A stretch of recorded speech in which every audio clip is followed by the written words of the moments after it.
It's an enormous police brutality settlement for a small city.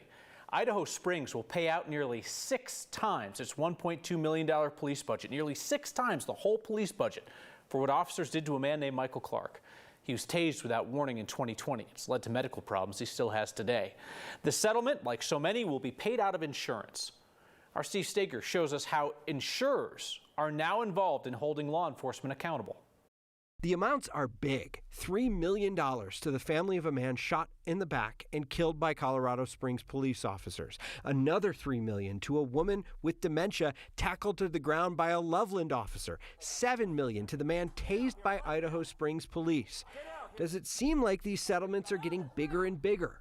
It is very hard to measure this beyond looking anecdotally at large settlements that get coverage because there's very little public information about settlements and judgments in these cases. Joanna Schwartz is a law professor at UCLA who has researched police settlements around the country. She says public sentiment after the murder of George Floyd by a Minneapolis police officer seems to be pushing more governments to negotiate larger settlements, especially when they're represented by an insurance company. Change can come along with it. It is not as simple and direct as you might expect. The check isn't written and then change automatically occurs. Schwartz says even though insurance settlements may not seem to have a lot of teeth, they actually can make decent change within a department. Insurance companies have the ability to say, we don't want to cover you anymore, and can make that decision apart from the kinds of political pressures that you could imagine would be in play if it was the city council making that kind of decision. She says oftentimes risk analysts might ask a department to change policy or implement training,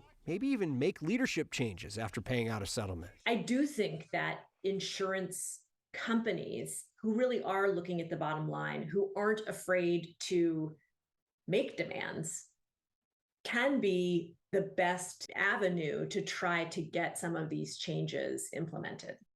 Schwartz says her research has also found that in these settlements, police departments rarely ever pay the cost. If it's not paid for by an insurance company, it usually comes out of the city's general fund. And that's why she says insurance companies have more power here because they can negotiate change out of police departments.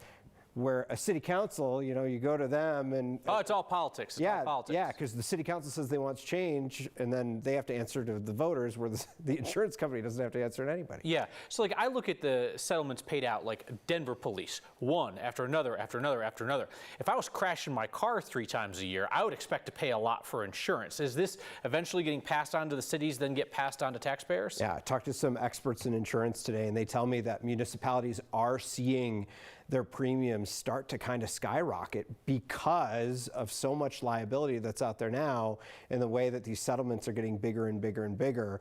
So that's why it's important for the insurance companies to step in and say, okay, make these changes and maybe we won't make your premiums as high. It's interesting, though, that a data-driven approach brought from the insurance company where it's like, we've studied the numbers, quit doing these 3 things and we'll be in better shape, could fall afresh on new ears, you think about it. It's all done behind closed doors, too.